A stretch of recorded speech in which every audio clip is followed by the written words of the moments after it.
Welcome to master mind of GK. एक बार फिर से आप लोग का स्वागत है मास्टर माइंड ऑफ जीके में। फ्रेंड्स, आज इस वीडियो में बिहार उत्पाद पुलिस तथा बिहार पुलिस फायरमैन के लिए 50 प्रश्नों का जीके जीएस का महत्वपूर्ण प्रैक्टिस सेट देखेंगे। इसमें आपका करंट अफेयर्स का भी प्रश्न शामिल है और बिल्कुल सिलेबस के अनुसार है फ्रेंड्स। तो पूरा प्रैक्टिस सेट आप लोग जरूर देखिएगा।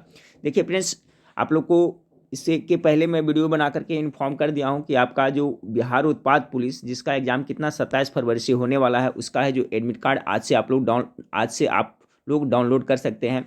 इसका नोटिफिकेशन भी आ चुका है। देखिए यहाँ पर आप देख सकते हैं, कल का डेट में 9 तारीख का डेट में आपका एक नोटिफिकेशन आया है। फ्रेंड्स, शॉर्ट में मैं बता देता हूँ, इससे पहले भी मैं वीडियो बना करके बता दिया हूँ।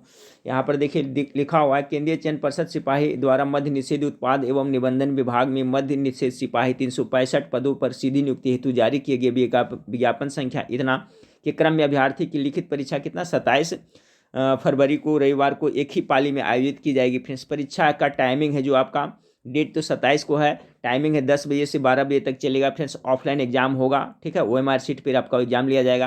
प्लस में आपको पहुंचना कितना बजे है, तो 9 बजे वहाँ आपको सेंटर पर हर हाल में पता चल जाएगा। सेंटर आपका कहाँ जाएगा इसको वो आप एडमिट कार्ड डाउनलोड करिएगा, उस पर पता चल जाएगा। थोड़ा सा देख लेते हैं 2 नंबर पॉइंट को। फ्रेंड्स, ई प्रवेश पत्र लिखित परीक्षा हेतु उम्मीदवार की ई प्रवेश पत्र परिषद की वेबसाइट पर दिनांक कितना 10/2 से उपलब्ध होंगे, यानी कि आज से आपको उपलब्ध होंगे। देखिए 12 बजे तक चेक कर लीजिएगा। फ्रेंड्स, उम्मीदवार अपना ई प्रवेश पत्र डाउनलोड कर प्रिंट आउट ले ले, ठीक है। आपको डाउनलोड कर प्रिंट आउट ले लेना है। स्पष्ट किया जाता है कि डाक द्वारा आपका कोई भी प्रवेश पत्र नहीं भेजा जाएगा। आवंटित परीक्षा केंद्र पर परीक्षा में सम्मिलित होने के लिए ई प्रवेश पत्र के साथ अपना एक वैध फोटो पहचान पत्र जैसे मतदाता पहचान पत्र, passport, driving licence, PAN card अथवा आधार कार्ड भी प्रस्तुत करना होगा। जी हाँ, आप एडमिट कार्ड के साथ साथ में फ्रेंड्स अपना आइडेंटिटी प्रूफ एक लेकर जरूर जाइएगा, नहीं तो एग्जाम आपको नहीं देने दिया जाएगा, ठीक है। आपका कुछ भी ले लें, आधार कार्ड ले लें, आपका वोटर कार्ड ले लें, ठीक है, पासपोर्ट ले लें, ड्राइविंग लाइसेंस ले लें, पैन कार्ड, कुछ भी आपका पहचान पत्र लेकर के ही जाना है। और कह रहा है फ्रेंड्स, यदि प्रवेश पत्र पर अगर आपका जो एडमिट कार्ड है उस पर फोटो स्पष्ट नहीं दिखाई दे रहा है फ्रेंड्स, तो आपको हाल ही के खिंचा हुआ 2 माह के भीतर ही खिंचा हुआ कलर पासपोर्ट साइज का फोटो आपको वहां पर लेकर जाना होगा। अगर आपका एडमिट कार्ड पर स्पष्ट आपका फोटो नहीं है या तो नहीं है, तो आपको लेकर के जाना पड़ेगा, ठीक है। और देखिए फ्रेंड्स, कि अगर किसी कारणवश किन्हीं विद्यार्थी का अगर जो एडमिट कार्ड वेबसाइट से डाउनलोड नहीं कर पाते हैं, तो क्या करना है आपको कि जो आप फॉर्म भरते समय आपको जो पावती मिला था वो पावती लेकर करके 24 तारीख और 25 तारीख को 2 दिन का वक्त दिया गया है। फ्रेंड्स, अगर नहीं डाउनलोड होता है तो घबराने की बात नहीं है। 24 और 25 तारीख को जा करके आपका ये एड्रेस दिया हुआ है 24 और 25 को 10 बजे से लेकर 5 बजे तक आपको डुप्लीकेट अपना एडमिट कार्ड बनवा सकते हैं। कहाँ पर, तो केंद्रीय चयन पर्षद सिपाही भर्ती के बैंकिंग हार्डिंग रोड सचिवालय हॉल्ट के निकट, वहाँ पर जा करके आप 24 और 25 को बनवा सकते हैं। क्या करना होगा, आप अपना पावती और एक फोटो और आइडेंटिटी कार्ड लेकर करके वहाँ पर अपना आइडेंटिटी कार्ड लेकर के स्वयं आपको जाना पड़ेगा। जो स्टूडेंट है, जो विद्यार्थी है, वो खुद जाएंगे तभी वहाँ पर उनका डुप्लीकेट बनेगा। ऐसा नहीं कि किन्हीं का कोई गार्जियन जाकर के वहाँ पर बनवाएंगे तो नहीं बनाया जाएगा, ठीक है। यानी स्वयं आपको जाना पड़ेगा। अगर किसी कारणवश आपका एडमिट कार्ड डाउनलोड नहीं होता है तो ठीक है, लेकिन मेरे ख्याल से सभी का डाउनलोड हो जाता है। अगर नहीं डाउनलोड होता है फ्रेंड्स, तो फिर भी विकल्प दिया हुआ है 24-25 तारीख के जाकर करके आप बनवा लेंगे। तो आज अपना देख लीजिएगा फ्रेंड्स, एडमिट कार्ड डाउनलोड कर लीजिएगा और पूरी तरह से तैयारी में लग जाए। हम लोग उम्मीद कर रहे थे कि 20 के करीब देगा नोटिफिकेशन एडमिट कार्ड डाउनलोड करने का, लेकिन अभी आ गया है तो बहुत अच्छी बात है।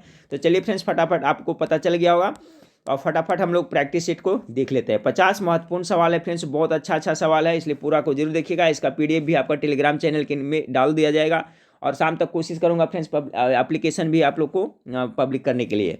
चलिए फ्रेंड्स, तो आज का पहला सवाल आप लोग को देख लेते हैं। भारतीय बैडमिंटन खिलाड़ी PV सिंधु ने टोक्यो 2020 ओलंपिक में कांस्य पदक के लिए महिला एकल बैडमिंटन मुकाबले में पराजित किया। सभी को पता है कि टोक्यो 2020 ओलंपिक में भारतीय बैडमिंटन खिलाड़ी PV सिंधु ने कांस्य पदक जीता था। तो किसको हरा करके जीता था? पहला का correct answer option number C होगा, चीन की ही बिंग जियाओ को हराकर जीता था, ठीक है। तो पहला का करेक्ट आंसर आपका ऑप्शन नंबर क्या हो जाएगा? C हो जाएगा, ठीक है। किसको? तो चीन की ही बिंग जियाओ को हराकर। दूसरा नंबर सवाल आपका है फ्रेंड्स कि भारत की महिला मुक्केबाज लवलीना बोरगोहेन, ठीक है, कौन है? लवलीना बोरगोहेन ने टोक्यो 2020 ओलंपिक में कांस्य पदक जीता था। ये भी मुक्केबाज हैं जो कांस्य पदक जीता था। तो किस राज्य की रहने वाली थी?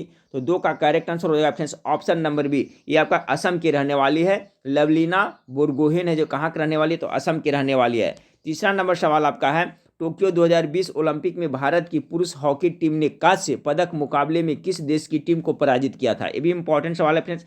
देखिए, टोक्यो 2020 ओलंपिक में भारत की जो पुरुष हॉकी टीम था वो कांस्य पदक हासिल किया था, तो किस देश के खिलाड़ी को हराया था? तो ये जर्मनी के खिलाड़ी को हराया था। ऑप्शन नंबर ए 3 का करेक्ट आंसर हो जाएगा। चौथा नंबर सवाल आपका है फ्रेंड्स। चौथा नंबर सवाल, जुलाई 2021 में पायलट प्रोजेक्ट के तौर पर देश का पहला अनाज एटीएम, ठीक है, कहाँ स्थापित किया जा रहा है? बहुत महत्वपूर्ण सवाल है फ्रेंड्स। जुलाई 2021 में पायलट प्रोजेक्ट के तहत देश का पहला अनाज एटीएम कहाँ स्थापित किया जा रहा है? 4 का करेक्ट आंसर हो जाएगा friends. Option number B, Gurugram में स्थापित किया जा रहा है। पांचवा नंबर सवाल आपका है। पांचवा नंबर सवाल है, जुलाई 2021 में केंद्र सरकार ने अन्य पिछड़ा वर्ग ओबीसी के उपश्रेणीकरण के मुद्दे के परीक्षण के लिए गठित आयोग के कार्यकाल को पुनः 6 माह के लिए बढ़ा दिया गया। इस आयोग का अध्यक्ष कौन है? तो 5 का जो करेक्ट आंसर होगा ऑप्शन नंबर जे, रोहिणी इनका अध्यक्ष है। छठा नंबर सवाल देखिए, विश्व का सबसे ऊंचा रेलवे आर्च पुल भारत में किस नदी पर निर्मित हो रहा है? तो देखिए, विश्व का सबसे ऊंचा रेलवे आर्च पुल है जो आपका कौन सा नदी पर हो रहा है? तो 6 का करेक्ट आंसर हो जाएगा ऑप्शन नंबर डी, चिनाब नदी पर बनाया जा रहा है। सातवां नंबर सवाल को देखें कि भारत के प्रधानमंत्री नरेंद्र मोदी ने नए संसद भवन का शिलान्यास कब किया था? 7 का, बहुत इंपॉर्टेंट है फ्रेंड्स। तो देखिए, जो नए संसद भवन है जिसका शिलान्यास नरेंद्र मोदी के द्वारा 10 दिसंबर 2020 में किया गया, ऑप्शन नंबर 7 का भी करेक्ट आंसर हो जाएगा। आठवां नंबर सवाल को देखिए, हाल ही में नाटो शिखर सम्मेलन का आयोजन किया गया। हाल ही में नाटो शिखर सम्मेलन का आयोजन कहाँ किया गया? तो ब्रुसेल्स में नाटो शिखर सम्मेलन का आयोजन किया गया। 8 का correct answer option number B हो जाएगा। 9 नंबर, हाल ही में बिहार सरकार ने पंचायती चुनाव 2021 कितने चरणों में कराने का फैसला किया? ये बहुत ज़्यादा इंपॉर्टेंट सवाल है फ्रेंड्स, इसको आप लोग जरूर सभी लोग याद रखिएगा। हो सकता है पक्का ये सवाल आपको पूछ दिया जाए। सभी को पता है कि हाल ही में बिहार में पंचायत चुनाव जो संपन्न हुआ है फ्रेंड्स, कुछ दिन पहले ही हुआ है। ये टोटल कितने चरणों में संपन्न हुआ है? तो टोटल 11 चरणों में संपन्न हुआ है, इसलिए 9 का correct answer option number D होगा। सभी लोग याद रखें कितने चरणों में संपन्न हुआ फ्रेंड्स? तो टोटल 11 चरणों यानी 11 चरणों में पंचायत चुनाव संपन्न कराया गया। ये याद रखिएगा, पक्का है प्रश्न आने वाला है फ्रेंड्स मेरे ख्याल से। तो 9 का correct answer option number D हो जाएगा। टोटल 11 चरणों में संपन्न हुआ। 10 नंबर सवाल को देखिए, काजिंद 21 प्रशिक्षण अभ्यास संबंधित है। ये काजिंद प्रशिक्षण अभ्यास है जो कौन कौन देश के बीच में हुआ था फ्रेंड्स? तो भारत और कजाकिस्तान के बीच में हुआ था। 10 का correct answer option number A हो जाएगा। 11 नंबर सवाल को देखिए, हाल ही में रामसर स्थल में शामिल भिंडावास वन्य जीव अभ्यारण्य किस राज्य में स्थित है? ये देखिए, भिंडावास वन्य जीव अभ्यारण्य है जो आपका हरियाणा राज्य में स्थित है। ऑप्शन नंबर बी इसका करेक्ट आंसर होगा, जिसे हाल ही में रामसर स्थल में शामिल किया गया है। तो ये भिंडावास वन्य जीव अभ्यारण्य कहाँ है? तो हरियाणा में है। 11 का correct answer option number B हो जाएगा। 12 नंबर सवाल को देखिए फ्रेंड्स, हल्दी घाटी के युद्ध में महाराणा प्रताप के अलावा राजपूत सेना का सेनापति कौन था? अभी हम लोग इसमें लगभग 11 प्रश्न देखे जो करंट अफेयर्स का, तो बहुत ही इंपॉर्टेंट था। ठीक है फ्रेंड्स, इसका पीडीएफ मैं तुरंत ही आपको टेलीग्राम में कुछ देर बाद में डाल दूंगा। ठीक है, 12 नंबर सवाल को देखिए, हल्दी घाटी के युद्ध में महाराणा प्रताप के अलावा राजपूत सेना का सेनापति कौन था? 12 का करेक्ट आंसर होगा फ्रेंड्स हकीम सूर इसका नाम था। ठीक है, 12 का correct answer option number B था। हल्दी घाटी के युद्ध में महाराणा प्रताप के अलावा राजपूत सेना का सेनापति हकीम सूर था। आपका 12 का correct answer option number B हो जाएगा। 13 नंबर सवाल को देखिए, फतवा ए आलमगीरी नाम सुने होंगे। फतवा ए आलमगीरी जो क्या था? मुस्लिम कानूनों का एक संकलन था। निम्नलिखित में से किस शासक के शासनकाल में लिखा गया था? पूछा जाता है क्वेश्चन बार बार रेफरेंस की फतवा ए आलमगीरी है जो किसके शासनकाल में लिखा गया था? तो 13 का correct answer option number D होगा, ये औरंगजेब के शासनकाल में लिखा गया था। 14 नंबर सवाल, त्रयी शब्द से तात्पर्य है। त्रयी मतलब क्या होता है? तो 14 का correct answer option number D होगा फ्रेंड्स। त्रयी का मतलब होता है ऋग्वेद, सामवेद तथा यजुर्वेद। 14 का करेक्ट आंसर ऑप्शन नंबर आपका डी हो जाएगा। ये त्रयी शब्द से क्या तात्पर्य है? तो ऋग्वेद, सामवेद तथा यजुर्वेद। ऋग्वेद है जो फ्रेंड्स सबसे प्राचीन वेद है, सभी को पता है। सामवेद जो संगीत का जनक कहा जाता है, संगीत से संबंधित इसमें जानकारी मिलता है। यजुर्वेद है जो गद्य और पद्य में है। एक अथर्ववेद है फ्रेंड्स जिसमें जादू टोना मंत्र वाला अवशीकरण से संबंधित वेद है। तो त्रयी शब्द से तात्पर्य है ऋग्वेद, सामवेद तथा यजुर्वेद। 14 का correct answer option number D हो जाएगा। 15 नंबर सवाल को देखें, दिल्ली के किस सुल्तान ने सिकंदर ए सानी की उपाधि धारण की थी? बहुत इंपॉर्टेंट सवाल फ्रेंड्स, 15 का गेस कीजिएगा। तो देखिए, आपका अलादीन खिलजी था जो सिकंदर ए सानी की उपाधि धारण किया था। ऑप्शन नंबर 20 15 का करेक्ट आंसर हो जाएगा। अगला सवाल आपका है, ऋग्वेद में उल्लेखित प्रसिद्ध 10 राजाओं का युद्ध नाम सुने होंगे फ्रेंड्स, किस नदी के किनारे लड़ा गया था? तो मेरे ख्याल से सभी को पता होगा, पुरुषनी नदी के किनारे में लड़ा गया था। ऑप्शन नंबर बी 16 का करेक्ट आंसर हो जाएगा। ऋग्वेद में उल्लेखित प्रसिद्ध 10 राजाओं का युद्ध किस नदी के किनारे लड़ा गया था? तो पुरुषनी नदी के किनारे आपका लड़ा गया था। 17 नंबर सवाल को देखिए, निम्नलिखित में से कौन सा कथन इल्तुतमिश के संबंध में सही नहीं है? तो 17 का करेक्ट आंसर क्या होगा? उसने एकता व्यवस्था का प्रचलन किया था, ये तो सही है। उसने तुर्क चिढ़ाने का गठन किया था, नहीं, ये आपका गलत है फ्रेंड्स। उसने नियाम ए खुदाई के सिद्धांत का प्रतिपादन किया था, ये सही है। उसने सल्तनत काल में सर्वप्रथम शुद्ध अरबी सिक्के चलाए थे, ये भी सही है। इल्तुतमिश के बारे में ये दूसरा नंबर कथन है कि तुर्क चहंगलानी का गठन इल्तुतमिश किया था, ये गलत है। बाकी शुद्ध अरबी की सिक्का इसने चलाया था, एकता व्यवस्था का प्रचलन इसने ही किया था, ये सभी सही है, याद रखिएगा। उसने नियामत एक खुदाई सिद्धांत का प्रतिपादन किया था, ये भी सही है। तो ऑप्शन नंबर बी इसका करेक्ट आंसर होगा, क्योंकि उसके बारे में कहा जा रहा है कि तुर्कान ए चहलगानी का गठन किया था, ये नहीं किया था। तो 17 करेक्ट आंसर बी हो जाएगा। ऋग्वेद में कई परिच्छेदों में प्रयुक्त अघन्य शब्द संदर्भित है। ये अघन्य शब्द किसके लिए संदर्भित है फ्रेंड्स, किससे संबंधित है ऋग्वेद में? तो 18 का correct answer option number C गाय के लिए कहा गया, ठीक है, याद रखिएगा। अघन्य शब्द है जो किसके लिए? तो गाय के लिए कहा गया है ऋग्वेद में। तो ऑप्शन नंबर सी 18 का करेक्ट आंसर हो जाएगा। 19 नंबर है सर्वाधिक लोकप्रिय वेद है। सबसे लोकप्रिय वेद कौन सा है फ्रेंड्स? तो मेरे ख्याल से सबको पता होना चाहिए, सबसे लोकप्रिय वेद कौन सा है 19 नंबर सवाल का। तो सबसे प्राचीन ऋग्वेद है फ्रेंड्स, लेकिन लोकप्रिय वेद में अगर देखा जाए तो आपका अथर्ववेद है, ठीक है। 19 का correct answer option number D हो जाएगा। सर्वाधिक लोकप्रिय वेद कौन है? तो अथर्ववेद है। सबसे प्राचीन वेद ऋग्वेद है फ्रेंड्स, और संगीत का जनक सामवेद से हो जाएगा। गद्य और पद में यजुर्वेद था। अथर्ववेद है फ्रेंड्स, जिसमें आपका जादू टोना ये जो आपका है वशीकरण से संबंधित अंतर मंत्र तंत्र से संबंधित वेद है। तो सर्वाधिक लोकप्रिय वेद कौन सा था? तो अथर्ववेद। 19 का correct answer option number D हो जाएगा। 20 नंबर सवाल को देखिए कि किस संविधान संशोधन द्वारा मतदान की आयु घटा दी गई थी? तो कौन सा संविधान? तो 20 का करेक्ट आंसर क्या होगा फ्रेंड्स? तो देखिए 20 का जो आपका करेक्ट आंसर हो जाएगा ऑप्शन नंबर बी हो जाएगा। 61वां संविधान संशोधन द्वारा है जो आपका मतदान की आयु घटा दिया गया था। पहले कितना था फ्रेंड्स? 21 वर्ष था, लेकिन 61वां संविधान संशोधन के द्वारा मतदान की आयु है जो घटा करके 18 वर्ष कर दिया गया था। तो 61वां संविधान संशोधन 20 का आप लोग सभी लोग याद रखिएगा। तो 20 का करेक्ट आंसर क्या हो जाएगा? 20 का जो आपका करेक्ट आंसर हो जाएगा फ्रेंड्स ऑप्शन नंबर बी हो जाएगा, ठीक है। तो इसका करेक्ट आंसर हो जाएगा ऑप्शन नंबर बी, 61वां संविधान संशोधन, आप लोग याद रखिएगा। चलिए 21 नंबर सवाल को देखिए। 21 नंबर सवाल आपका है न्यायिक समीक्षा का तात्पर्य है। तो न्यायिक समीक्षा का तात्पर्य क्या है? 21 का जो करेक्ट आंसर हो जाएगा फ्रेंड्स ऑप्शन नंबर डी, कानून की संवैधानिक वैधता का परीक्षण। 21 का correct answer option number D हो जाएगा। 22 नंबर सवाल को देखें। 21 का डी 22 नंबर की आपका महान्यायवादी जिसे क्या कहते हैं? Attorney general. अटॉर्नी जनरल कहाँ सुनवाई कर सकता है? तो ये कहाँ कर सकता है फ्रेंड्स? उच्चतम न्यायालय में, जिला न्यायालय में, उच्च न्यायालय, ये तो कहीं भी कर सकता है। महान्यायवादी है जो सुनवाई कहीं भी कर सकता है, सभी जगह, ठीक है। ऑप्शन नंबर डी इंपॉर्टेंट सवाल है फ्रेंड्स कि अटॉर्नी जनरल यानी जो महान्यायवादी कहाँ सुनवाई कर सकता है? तो सभी जगह कर सकता है। 22 का करेक्ट आंसर डी हो जाएगा। 23 नंबर सवाल को देखिए।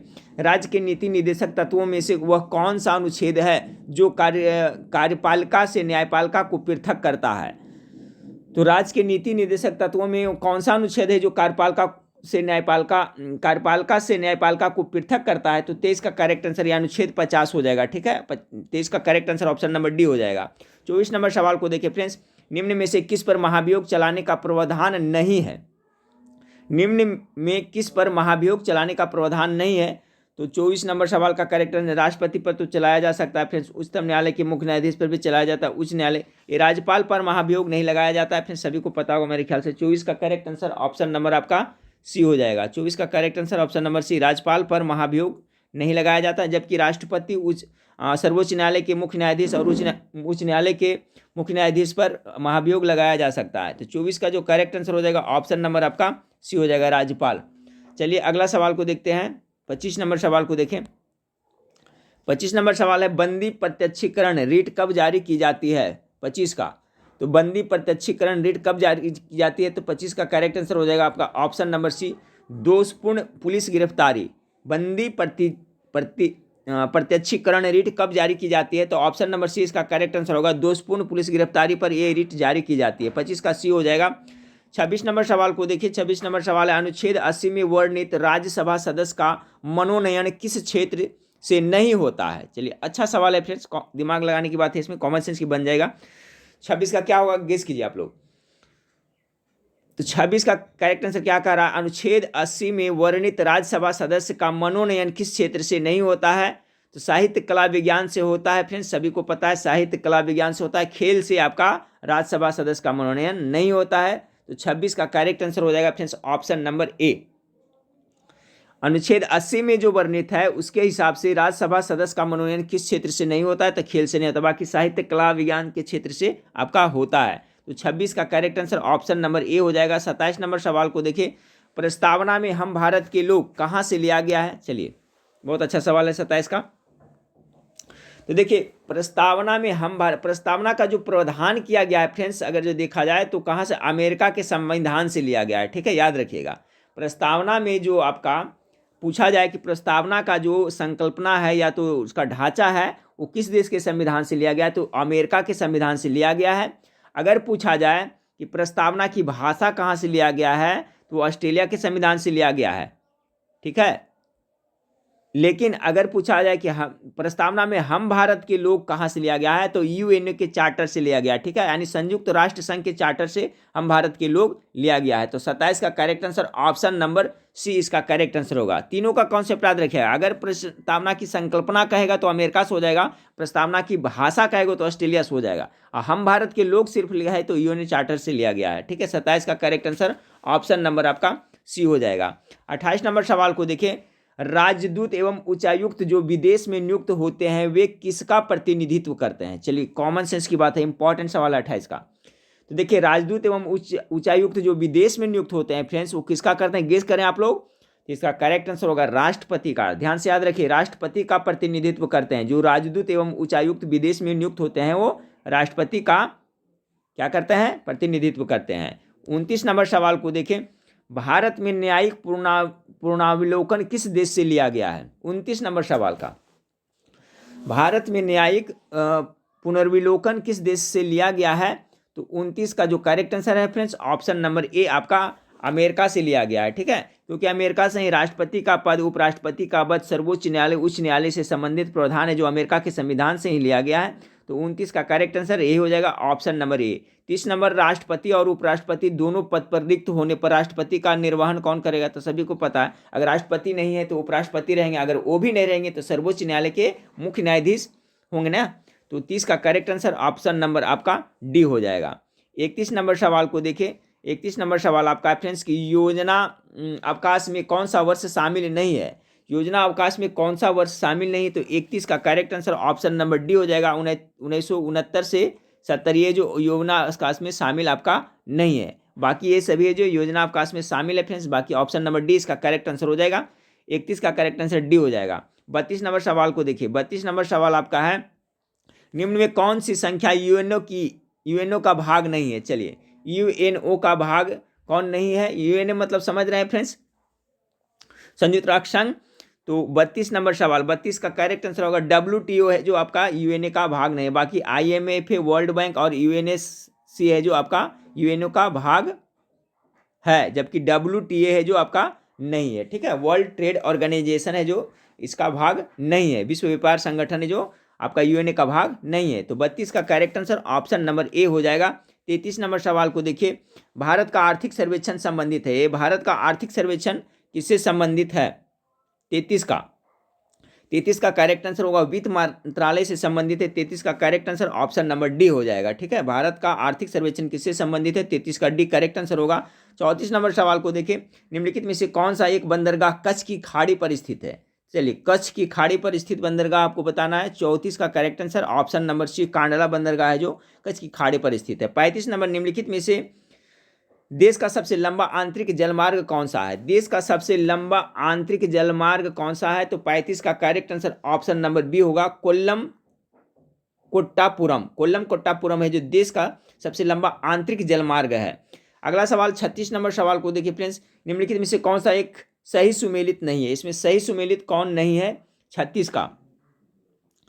का है तो मोरमू गांव गोवा में, 36 का ये तो आपका सुमेलित है। पारदीप है जो ओडिशा में है। ठीक है फ्रेंड्स, मंगलौर ये भी है जो आपका कहाँ है? बंदरगाह कर्नाटक में है। मुंद्रा मुंद्रा आंध्र प्रदेश, ये सुमेलित नहीं है, ठीक है। ऑप्शन नंबर डी इसका करेक्ट आंसर होगा। इसका जवाब हमें आप कमेंट करके बताइएगा, मुंद्रा है जो कहाँ स्थित है, कौन सा राज्य में स्थित है, ठीक है। बाकी मुरमगांव और पारदीप और मंगलौर ये सभी है जो फ्रेंड्स आपका सही सुमेलित है, लेकिन 36 का correct answer option number D है जो मुंद्रा आंध्र प्रदेश में नहीं पड़ता है।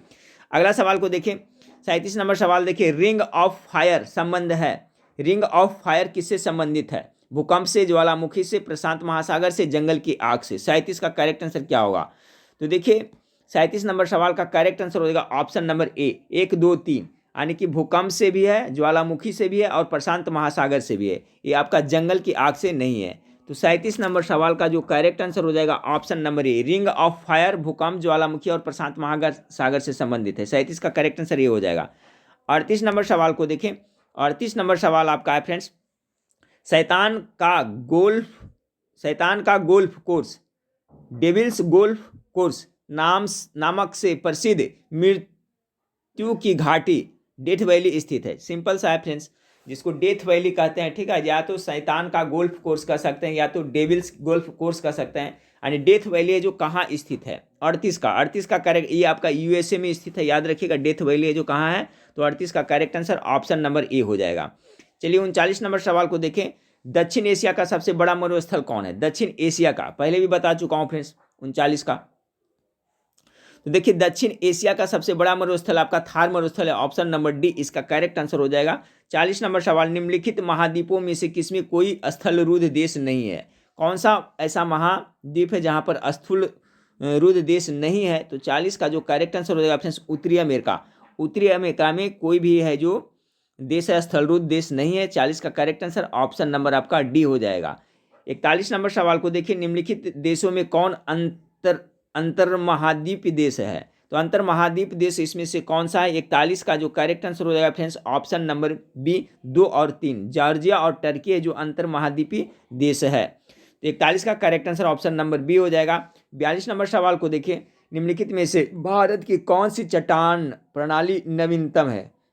चट्टान प्रणाली नवीनतम कौन है? तो 42 का जो आपका करेक्ट आंसर हो जाएगा ऑप्शन नंबर गोंडवाना वाला, ठीक है फ्रेंड्स। 42 का करेक्ट आंसर हो जाएगा आपका गोंडवाना लैंड। निम्नलिखित में से भारत की कौन सी चट्टान प्रणाली नवीनतम है? तो विंध्यन, कुडुप्पा, धारवाड़ से ज्यादा नवीनतम कौन है? गोंडवाना वाला। 43 में कर्क रेखा निम्नलिखित में से किन राज्य से होकर गुजरती है? नीचे दिए गए कुछ से सही उत्तर का चुनाव करिए। देखिए फ्रेंड्स, आपका जो कर्क रेखा टोटल कितने राज्यों से गुजरता है सभी को पता है फ्रेंड्स, गमछा झारो मित्रों पर यह ट्रिक है इसका। तो इसमें देखिए कहाँ कहाँ वो राज्य आता है नहीं आता है। 43 का, तो 43 का करेक्ट आंसर कर रहा है फ्रेंड्स कि सही चुनाव करिए। तो इसका हो जाएगा आपका छत्तीसगढ़ से तो गुजरता है फ्रेंड्स, और कहाँ से गुजरता है? उत्तर प्रदेश से नहीं गुजरता है, असम झारखंड से गुजरता है। 1-4 ऑप्शन नंबर डी इसका करेक्ट आंसर हो जाएगा फ्रेंड्स। कर्क रेखा निम्नलिखित में से किन राज्यों से होकर गुजरती है? टोटल 8 राज्यों से होकर गुजरती, सभी को पता है। उसमें छत्तीसगढ़ और झारखंड है। जैसे गमछा झारो जो होता है फ्रेंड्स, है ना,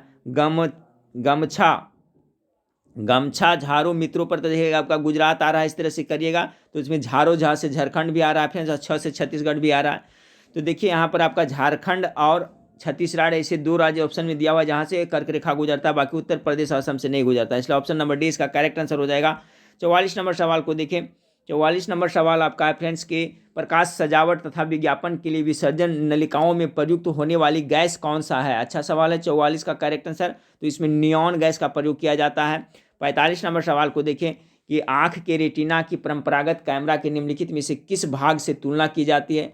तो आँख के रेटिना है ना, तो किससे तुलना की जाएगी? चलिए 45 का गेस करें फ्रेंड्स, ये आपका फिल्म से ना, ऑप्शन नंबर ए 45 का करेक्ट आंसर ए हो जाएगा। 46 नंबर सवाल को देखें, ये किसी अपारदर्शी वस्तु का रंग उस रंग के कारण होता है जिससे वह परावर्तित करता है, ठीक है। किसी अपारदर्शी वस्तु का रंग उस रंग के कारण होता है जिससे वह परावर्तित करता है। तो 46 का करेक्ट आंसर सी हो जाएगा। 47 नंबर सवाल को देखिए फ्रेंड्स, कि निम्नलिखित में से कौन सा यौगिक मानव शरीर में संग्रहित नहीं रहता है? मानव शरीर में संग्रहित कौन नहीं रहता है? ग्लाइकोजन, वसा, एमिनो अम्ल या टोकोफेरॉल। 47 का जो करेक्ट आंसर हो जाएगा फ्रेंड्स आपका ऑप्शन नंबर एमिनो अम्ल है, जो फ्रेंड्स मानव शरीर में संग्रहित नहीं रहता, बाकी ग्लाइकोजन और वसा और टोकोफेरॉल ये सब रहता है। तो 47 का correct answer option number B amino अम्ल नहीं रहता है। 48 नंबर सवाल को देखिए, शरीर में ऊतकों का निर्माण होता है, बहुत इंपॉर्टेंट सवाल है। उत्तक का निर्माण किससे होता है? इसका जवाब सभी का सही होना चाहिए। गेस करें फ्रेंड्स। शरीर में जो टिश्यू होता है, ठीक है, उसका निर्माण होता है जो आपका प्रोटीन से होता है। ऑप्शन नंबर सी 48 का करेक्ट आंसर हो जाएगा। 49 नंबर सवाल का आंसर गेस करें। शरीर के किस भाग में पित्त का निर्माण होता है? बहुत बार बता चुका हूँ, पित्त का निर्माण कहाँ होता है। तो पित्त का निर्माण होता है कहाँ फ्रेंड्स? यकृत में होता है, लेकिन जमा कहाँ होता है? तो पित्ताशय में। बहुत सारे स्टूडेंट कंफ्यूज हो जाते हैं।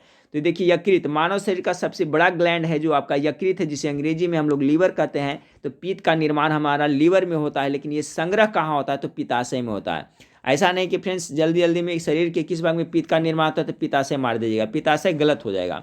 आपका यकृत में निर्माण होता है, जमा होता है पित्ताशय। पित्ताशय एक थैलीनुमा होता है फ्रेंड्स, उसमें जमा होता है। तो 49 का करेक्ट आंसर ऑप्शन नंबर ये होगा, हमेशा याद रखें।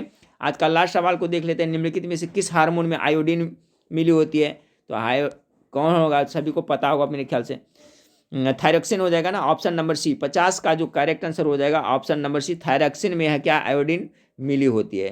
तो देखिए 50 महत्वपूर्ण सवाल था फ्रेंड्स, बहुत अच्छा क्वेश्चन का लेवल इसी टाइप का क्वेश्चन का पूछा जाएगा। और अब बहुत सारे स्टूडेंट पूछ रहे हैं इसका कट ऑफ कितना जा सकता है फ्रेंड्स। तो ठीक है, उस पर मैं एक वीडियो बनाऊंगा संभावित कट ऑफ के लेकर के 1-2 दिन में। और आज अपना आप लोग एडमिट कार्ड डाउनलोड कर लीजिएगा फ्रेंड्स, ठीक है। अगर किसी कारणवश नहीं डाउनलोड होता है तो कमेंट करिएगा। और आपका 24 और 25 तारीख को जो बताया हुआ है फ्रेंड्स टाइम 10 से 5 बजे के बीच में, यहाँ पर आप पटना में जाकर के बना सकते हैं। और तैयारी में आप लोग अभी से जुट जाएँ फ्रेंड्स, ठीक है। इस बार 10वीं कक्षा के समकक्ष क्वेश्चन पूछा जाएगा, तो क्वेश्चन का थोड़ा सा तो लेवल चेंज होगा ही होगा। किस टाइप से पूछा जाता है फ्रेंड्स तो एग्जाम देने पर ही पता चलेगा। लेकिन आकलन किया जा रहा है फ्रेंड्स कि 10वीं कक्षा के समकक्ष है, तो पिछले बार जो बिहार पुलिस में पूछा गया था उतना टफ नहीं होगा। हाँ, क्वेश्चन मॉडरेट जरूर रहेगा, ठीक है फ्रेंड्स। क्वेश्चन है जो आजकल हर एक एग्जाम में क्वेश्चन का स्तर बढ़ाया जा रहा है, मॉडरेट किया जा रहा है। तो आप हर एक एंगल से तैयारी करें, क्वेश्चन किस तरह से भी घुमा करके पूछेगा।